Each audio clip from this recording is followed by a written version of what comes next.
Think about the last dashboard you built. You probably spent 80% of your time in data, importing it, cleaning it, making sure every number is correct. Maybe another 15% went to the charts themselves. And then right at the end, with almost no time left, you put together the design and sent it off. Ironically, that last 5% is the only part people actually see, and that's why most Excel dashboards end up looking like this. The charts are crammed in, there's numbers everywhere, and there's no clear place for people to look. So in this video, I'm going to give you 10 design tips to make your dashboards in Excel look next level. Let's get into it, and thanks to HubSpot for sponsoring this video.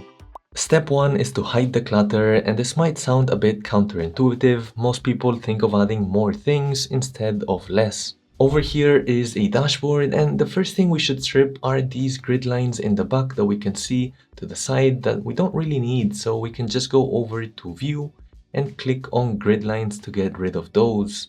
Even better, for that background color, we can make it pop a bit more simply by changing it to something like a light gray. So I'm gonna go over here and choose this very first light one. It looks very discreet, but it does make everything else stand out. If you wanna be a bit more extreme in terms of what you show, you can also hide things like the ribbon up here by right-clicking and going to collapse the ribbon. Same thing with this formula bar and these, let's say, row labels and column labels we don't really need, so you could also go over to View and get rid of those, so no formula bar and also no headings. For some people, they'll prefer this simply because it looks much more like a dashboard and not so much like an Excel file. Next up, we've got what's known as the executive row. See, most people with dashboards structure it in a way that they have a big chart up front, and then below that they have some KPIs, and then at the bottom they have whatever is left. Maybe you've got another visual, maybe you've got some data in here. Most busy people, like executives or frankly anyone else, prefers to see the key takeaways or whatever is most important up front here alongside the title. That's why it always makes sense to add the titles and the KPIs at the very top, and then add the visuals and whatever else towards the bottom. With that executive row, we should be able to tell how things are going. So what's our total revenue? What's our net profit? All of these are the most important figures for this company. Next up, we've got indicators, and on their own, these KPIs aren't that useful. For example, over here, we've got the revenue or the net profit, but what was it last year or last quarter? That would be a good way to compare how it's performing this time around. And for this, we can add something like indicators like these over here, where I've got an up arrow and whatever percentage it was up or down by compared to last year. Something like this, I would just add by adding a text box. I'm just gonna go over to Insert, and here under Shapes, text box is this first one, and then I would be able to type whatever information I want. Now, the arrows there that you see, like this down arrow or this up arrow, are a bit harder to find. Let me quickly show you. You just wanna press the window and dot. When you do that, you'll get this emoji and more part that you probably weren't familiar with. But all the way to the side, you'll notice there's these symbols. That's what we wanna go for. Of course, I have it under recent, but you probably won't. So just head over to this geometric symbols part. When you do, you'll see a ton of different arrows. Feel free to choose the one you like most, but generally speaking, I will go for one that's up like this or one that's down. Then we can close out of that. You can see I have it here as part of the text box. And now this pretty much works like any other text. So I can make this bigger, I can make it smaller. I can also change the colors to, let's say, red whenever it's down. In this case, we used it inside of a text box, but this also works inside of a cell. So if I were to go over to the side to show you and just paste it here, you can see these work well too. So that means that we can make these happen with something like an if statement. So I can say if this figure right above is greater than 0, then I want that up sign. And then if it's not, I just want a down sign. So all of these things can easily be done with an if statement. So let's suppose I have a 5 here, then it's up, or I have a -5, then it's going to be down. And if you're the kind of person that's always working with spreadsheets, chances are your CRM data is stuck there too. Luckily, HubSpot for Google Sheets fixes that. It's a free Google Workspace extension that puts a side panel directly inside your sheet. You can select your rows, hit export, and your contacts sync instantly. The AI field mapping figures out which columns go where, so you're not manually matching first name to the right property for the 100th time. Once you're set up, you can connect Gmail, and it pulls the full email history for any contact. This way you'll know all of the context before you reach out again. So if you want to try it out, you can install HubSpot for Google Sheets completely for free. I'll leave it linked in the description below. And thanks to HubSpot for sponsoring this video. Next up, we've got making your dashboards talk with interactive titles. Let me show you what I mean over here with a slightly different file.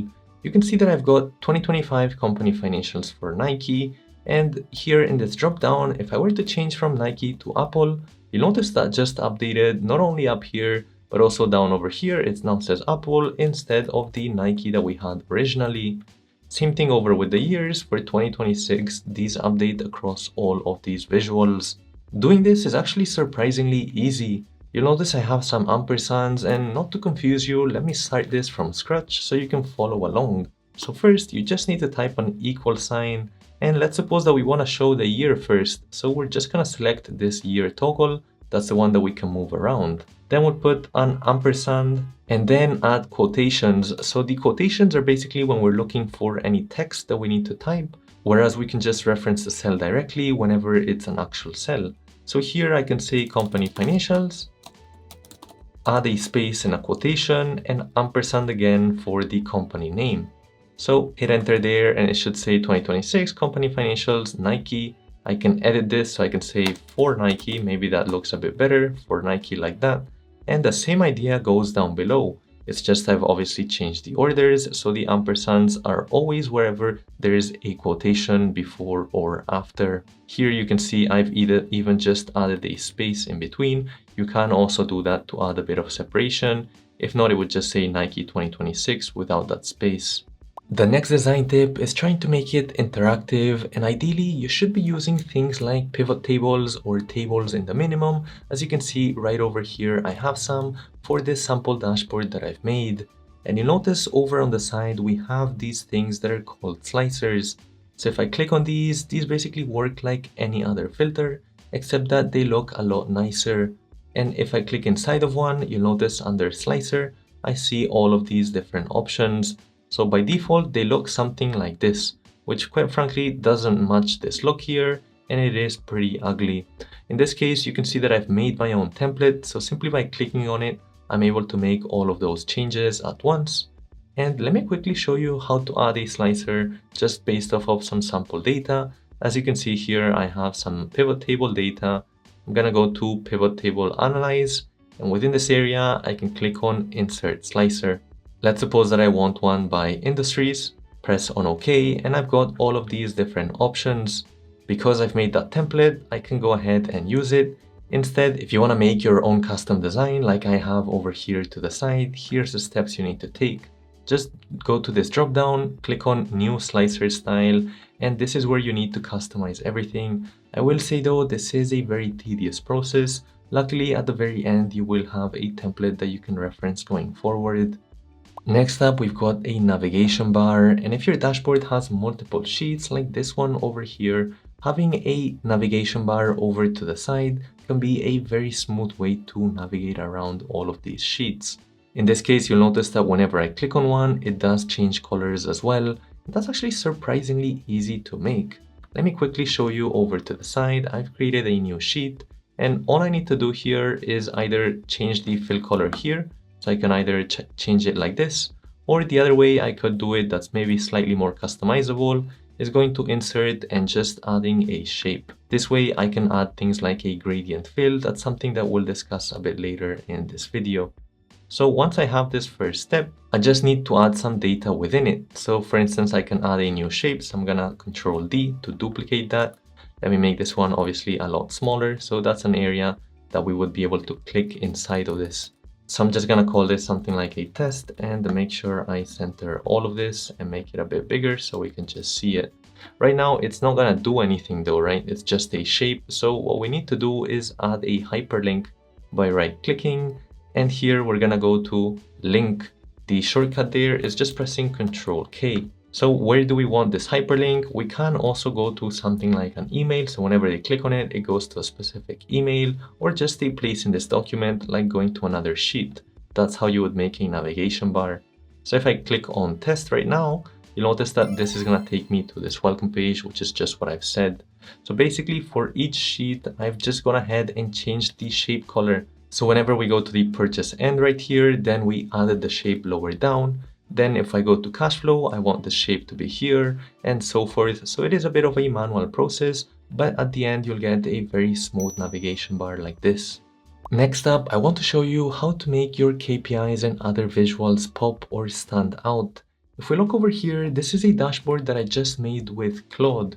You notice though that a lot of these visuals look quite discreet, like they're actually kind of hidden. For instance, this one right here with the pie chart, honestly, is not even that clear where it starts and where it ends. Sure, it's nice that the background is gray and some of these parts are white, but it doesn't stand out anywhere near as much as something like this, where the numbers are very clearly popping. Same thing with the charts. The key difference there is simply that I have some shapes behind.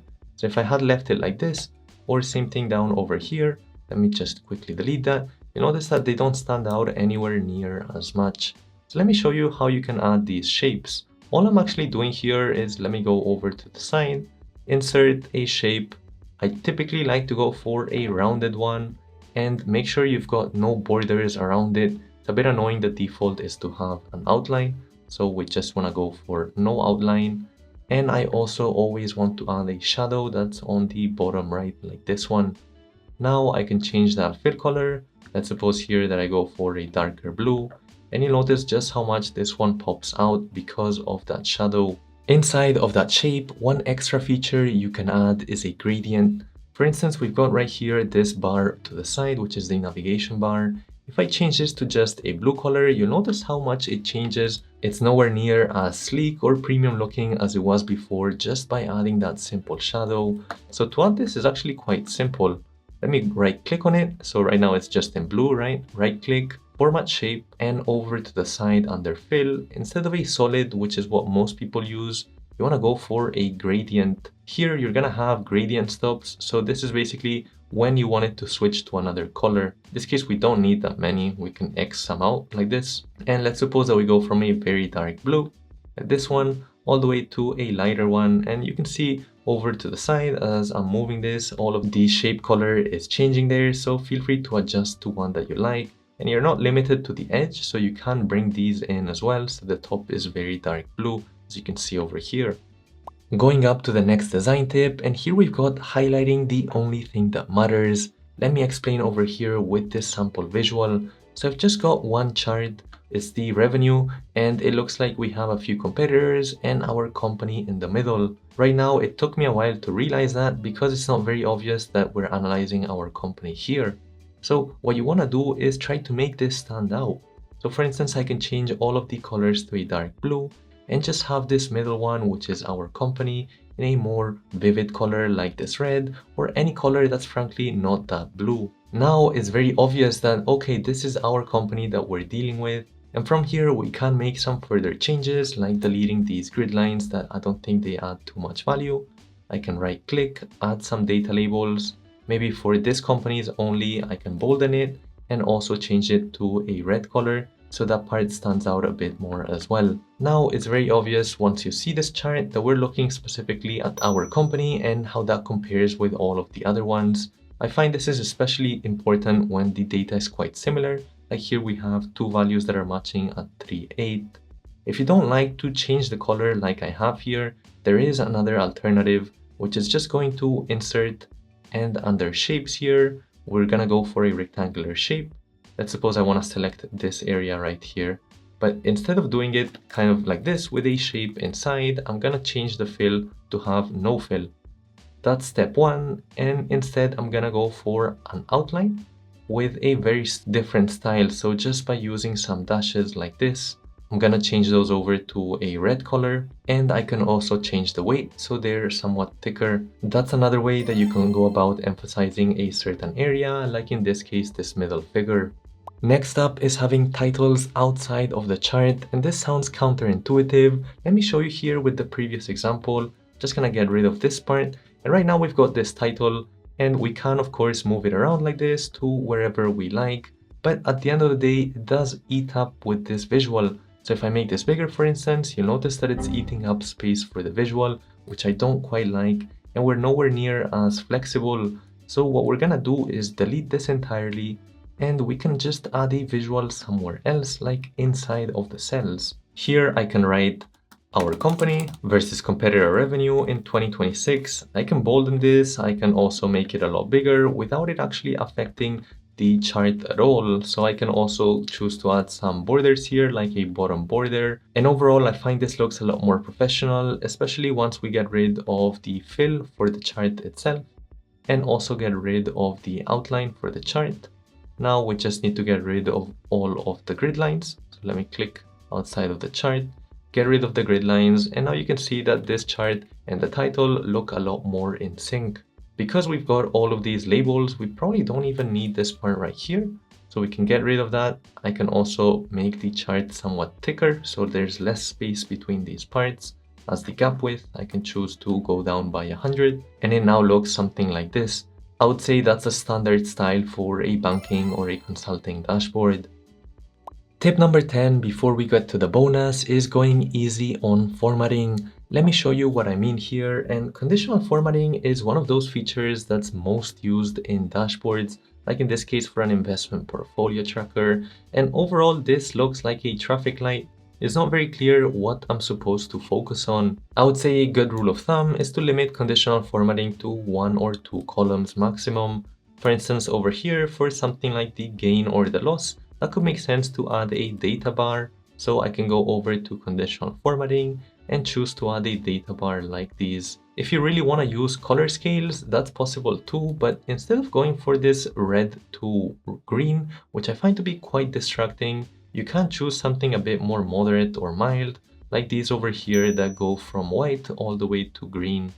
As a bonus, we've got working with white space, and I would say the general thinking is that if you've got all of this screen size, you might as well use it fully. Here, instead of 4 KPIs, maybe I could have added 8 if I compressed them like this, but that's not always the answer. In fact, as an example, if we go to Apple's website, who are known for having great design, you'll notice that they have a ton of white space over to the side. They could have chosen to add all of the different iPhones, but instead they just chose to add these 4. Same thing over here, they could have added this MacBook in all of their colors. Instead, they just decide to limit it to 1 with so much more white space to the side. Same thing over with these parts that are split. So their concept there is just much more, let's leave it empty and have people focus on one thing only. And over in Excel, we can also do that so easily, simply by adding a bit more space between parts. In my opinion, that gives a dashboard a much more premium feel. If you want design tips specifically for pivot tables, you should watch this video over here. And if you want to learn how to get faster in Excel, you should check out this video over here going over 20 shortcuts you probably didn't know. Hit that like and that subscribe, and I'll catch you in the next one.